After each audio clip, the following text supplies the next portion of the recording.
Hello friends, welcome to our YouTube channel. आज हम लोग एडुटोरिया कोचिंग का अभ्यास सीरीज में टेस्ट नंबर टू में जो भी Bihar special and current affairs का क्वेश्चन आया है उसका सॉल्यूशन देखेंगे। तो चलिए स्टार्ट करते हैं। फर्स्ट क्वेश्चन बिहार स्पेशल का क्वेश्चन 96 नंबर क्वेश्चन से स्टार्ट है। तो चलिए स्टार्ट करते हैं। प्रारंभिक पाषाण युग के स्थानों की खोज की गई है। प्रारंभिक पाषाण युगों की स्थानों की खोज की गई है पेशरा में। पेशरा है मुंगेर जिला में। मुंगेर जिले के पेशरा में प्रारंभिक पाषाण युग स्थलों की खुदाई की गई है। यहाँ से हाथ की कुल्हाड़ी, क्लीवर जैसे औजार मिले हैं। इसका आंसर हो जाएगा पेशरा। क्वेश्चन नंबर 97 बिहार के निम्नलिखित में किस क्षेत्र से नवपाषाण संस्कृति पाई गई है। बिहार के नवपाषाण संस्कृति पाई गई है चेचर जो वैशाली में है, सेनुवार रोहतास में है, मनेर पटना में है, तारडीह बोधगया। ये चारों स्थान से नवपाषाण संस्कृति पाई गई है। तो इसका आंसर हो जाएगा डी। 98 बिहार में प्रचुर मात्रा में पाए जाने वाले पंच चिन्हित सिक्के किससे बने थे। बिहार में प्रचुर मात्रा में पाए जाने वाले पंच चिन्हित सिक्के ये चांदी से बने हुए हैं।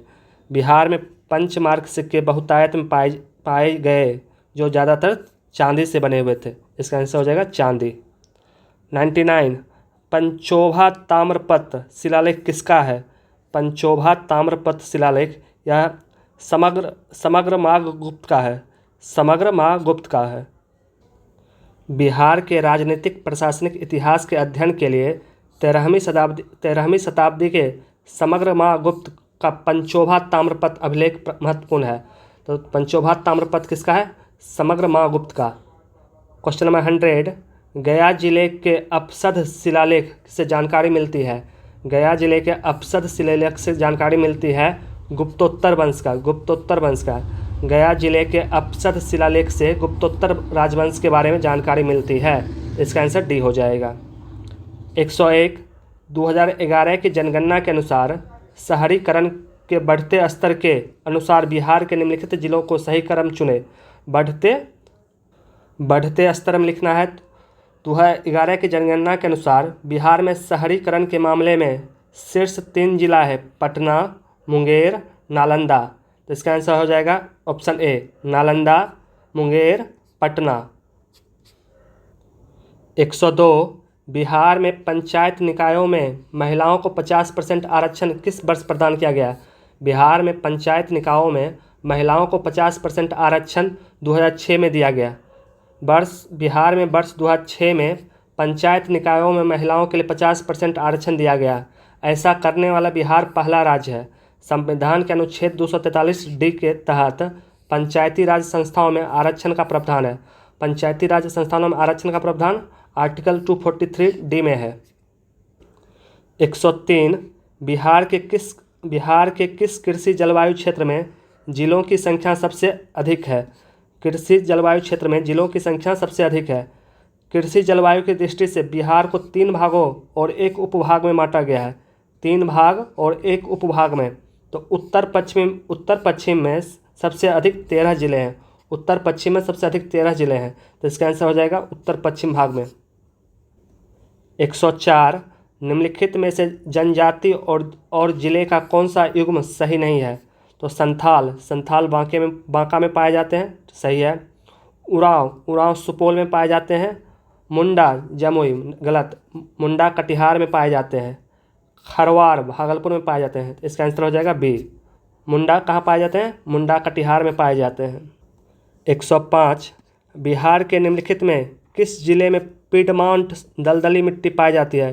पीडमांट दलदली मिट्टी पाई जाती है पश्चिमी चंपारण में। 106 आर्थिक सर्वेक्षण 2023-24 के अनुसार बिहार सकल राज्य घरेलू उत्पाद स्थिर मूल्य पर कितने प्रतिशत बढ़ने का अनुमान है। स्थिर मूल्य पे 10.6% बढ़ने का अनुमान है। 10.6%। 107 आर्थिक सर्वेक्षण 2023-24 के अनुसार बिहार का राजकोषीय घाटा जीएसडीपी का कितना प्रतिशत है।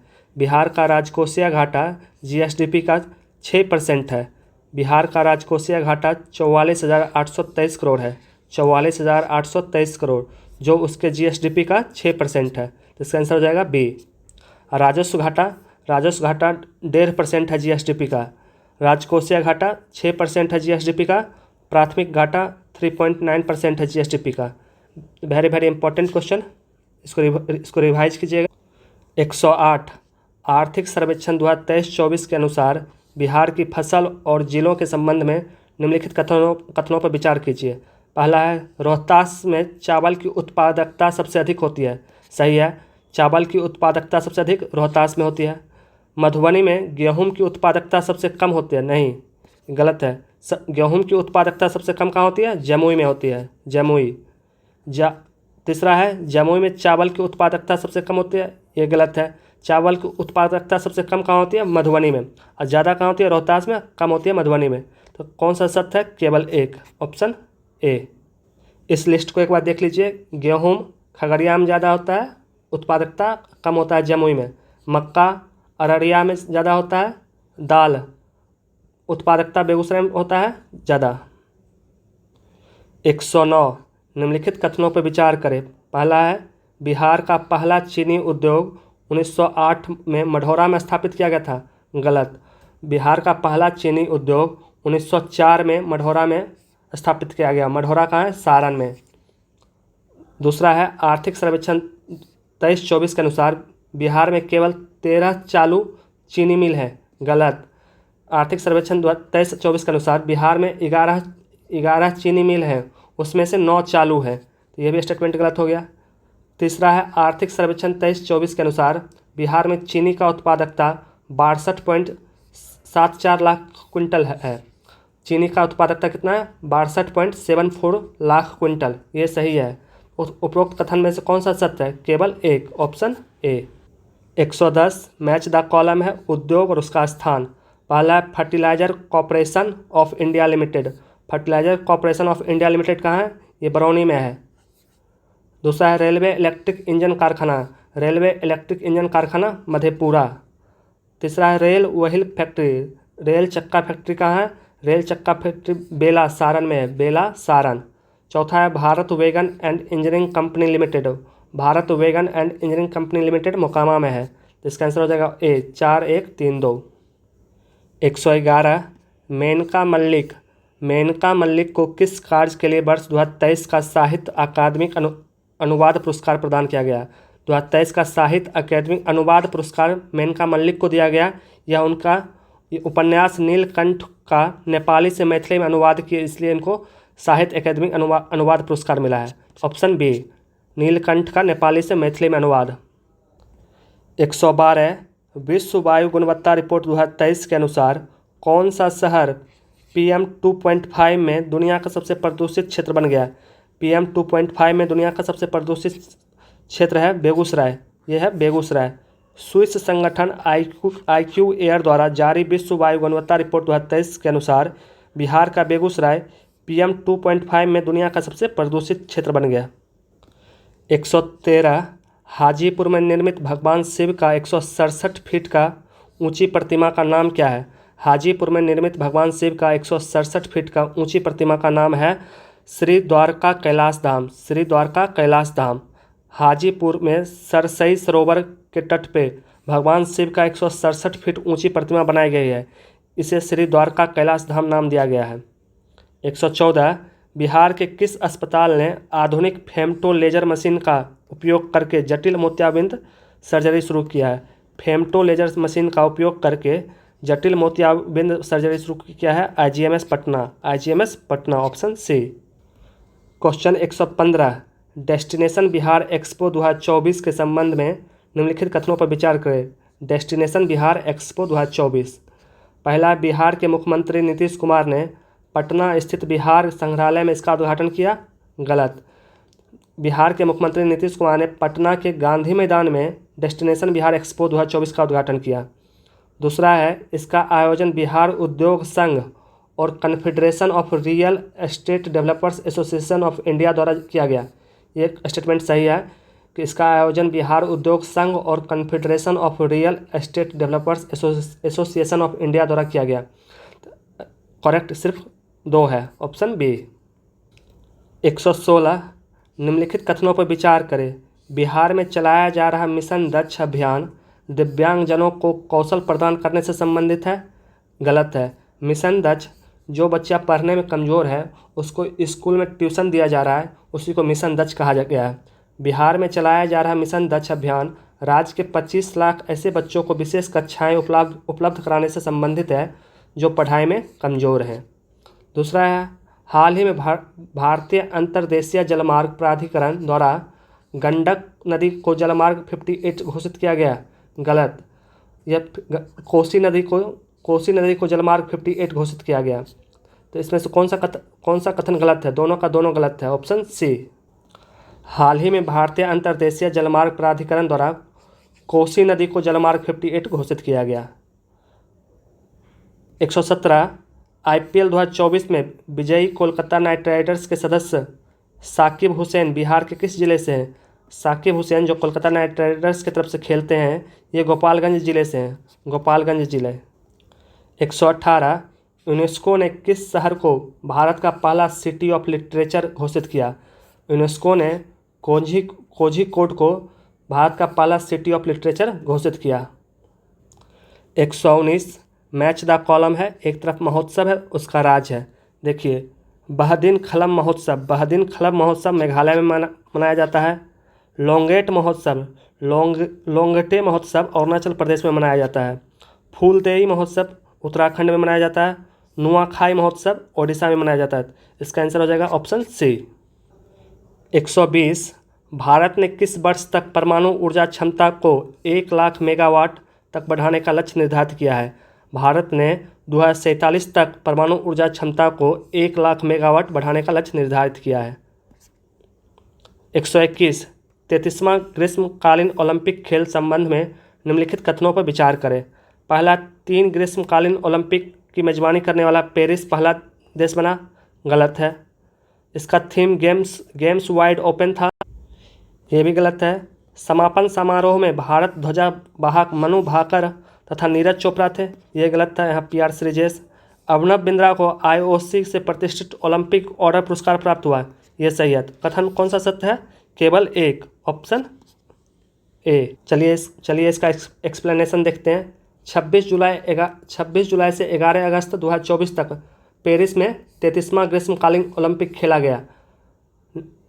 पेरिस 3 ग्रीष्मकालीन ओलंपिक 1900, 1924, 2024 के मेजबानी करने वाला दूसरा शहर बन गया। ये पहला शहर नहीं था। पहला शहर कौन था? लंदन, जो 1908, 1948 और 2012 में मेजबानी किया है। इसका थीम था लेट्स मूव एंड सेलिब्रेट, इसका थीम था। आदर्श वाक्य था गेम्स वाइड ओपन।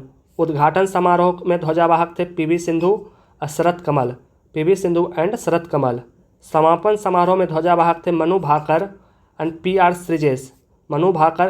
श्रीजेश।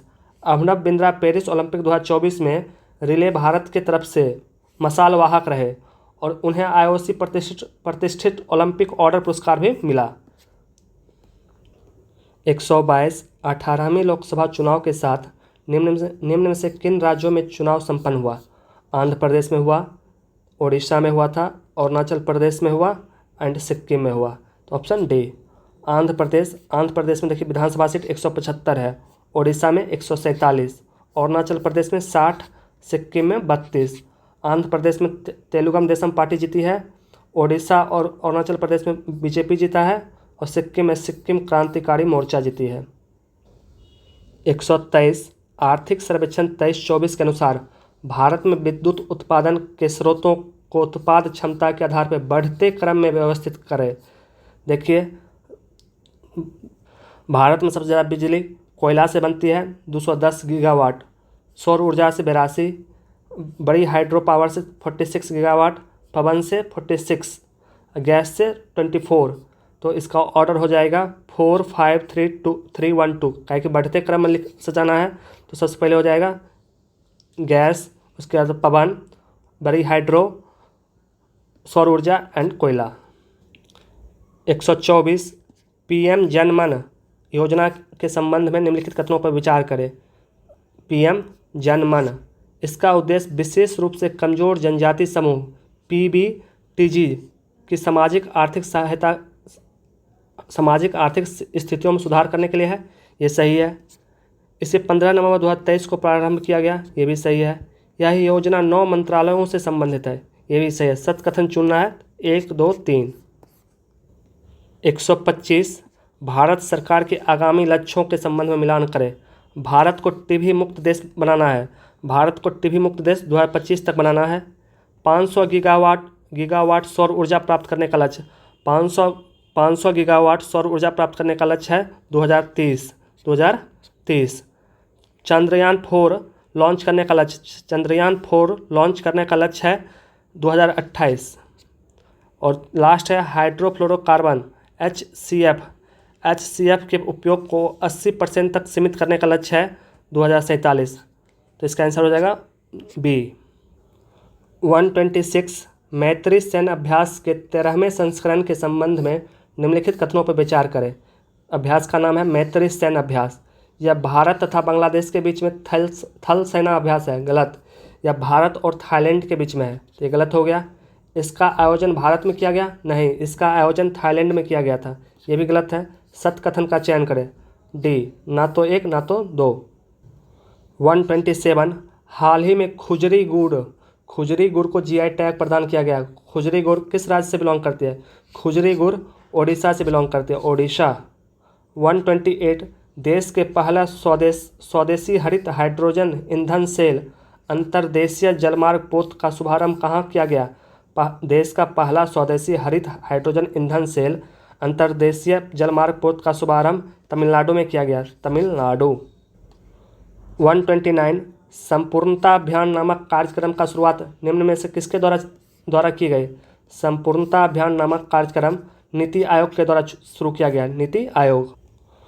130 मुख्यमंत्री माझी लड़की बहन योजना। मुख्यमंत्री माझी लड़की बहन योजना का संबंध किस राज्य से है? इसका संबंध महाराष्ट्र से है, महाराष्ट्र। 131 निम्नलिखित कथनों पर विचार करें। पहला है मझगांव डॉक लिमिटेड केंद्रीय रक्षा मंत्रालय के अंतर्गत नौसैनिक शिपयार्ड निर्मात करता है, ये सही है। मझगांव डॉक लिमिटेड केंद्रीय रक्षा मंत्रालय के अंतर्गत नौसैनिक शिपयार्ड निर्माता है। दूसरा है MDAL एकमात्र जहाज निर्माण यार्ड है जो भारतीय नौसेना के लिए पनडुब्बियों का निर्माण करता है, ये भी सही है। सत्य कथन का तो ऑप्शन सी 1 तथा 2। 132 हाल ही में किस राज्य सरकार द्वारा सैनिटरी पैड के लिए खातों में नकद सहायता राशि भेजने वाला पहला राज्य बन गया? सैनिटरी पैड के लिए नकद सहायता राशि भेजने वाला पहला राज्य बन गया मध्य प्रदेश। 133 संयुक्त राष्ट्र जनसंख्या कोष द्वारा हाल ही में विश्व जनसंख्या स्थिति 2024 रिपोर्ट पेश किया गया है। इस आधार पर निम्न कथनों पर विचार करें। पहला कथन है भारत 144 करोड़ आबादी के साथ वैश्विक स्तर पर सर्वाधिक आबादी वाला देश है, सही। भारत के कुल जनसंख्या का लगभग 34% 0 से 14 आयु वर्ग में है, गलत। ये भारत का कुल जनसंख्या का 24% है जो 0 से 14 आयु वर्ग का है। नेक्स्ट है इस रिपोर्ट में भारत की जनसंख्या 77 वर्षों में दोगुनी होने का अनुमान व्यक्त किया गया है। इस रिपोर्ट में भारत की जनसंख्या 77 वर्षों में दोगुनी होने का अनुमान व्यक्त किया गया, ये सही है। तो सत्य कथन का चुन करें तो ऑप्शन सी 1 और 3। 134 इंटरनेशनल लेबर ऑर्गेनाइजेशन और इंस्टीट्यूट ह्यूमन डेवलपमेंट द्वारा हाल ही में भारत रोजगार रिपोर्ट प्रकाशित किया गया। ILO एंड IHD के द्वारा भारत रोजगार रिपोर्ट प्रकाशित किया गया। इस रिपोर्ट के आधार पर निम्न कथनों पर विचार करें। पहला है 2022 में बेरोजगारी आबादी में बेरोजगार युवाओं की हिस्सेदारी 70.9% था, ये गलत है। बेरोजगारी आबादी में बेरोजगार युवाओं का हिस्सेदारी 82.9 था, 82.9%, ये गलत हो गया। शिक्षित बेरोजगार युवाओं में महिलाएं 76.7%, पुरुष 62.2%, ये कथन सत्य है। सत्य कथन का चयन करें तो केवल 2। 135 बिहार के गांधी नीतीश कुमार पुस्तक के लेखक कौन है? बिहार के गांधी नीतीश कुमार पुस्तक के लेखक हैं अशोक चौधरी एंड शांभवी चौधरी, अशोक चौधरी एंड शांभवी चौधरी। 136 अंतर्राष्ट्रीय जैव विविधता दिवस का थीम, अंतर्राष्ट्रीय जैव विविधता दिवस 22 मई को मनाया जाता है। इसका थीम था be part of the plan, be part of the plan. 137 कृत्रिम बुद्धिमत्ता आर्टिफिशियली इंटेलिजेंसी तैयार सूचकांक 2024 के संदर्भ में निम्न कथनों पर विचार करें।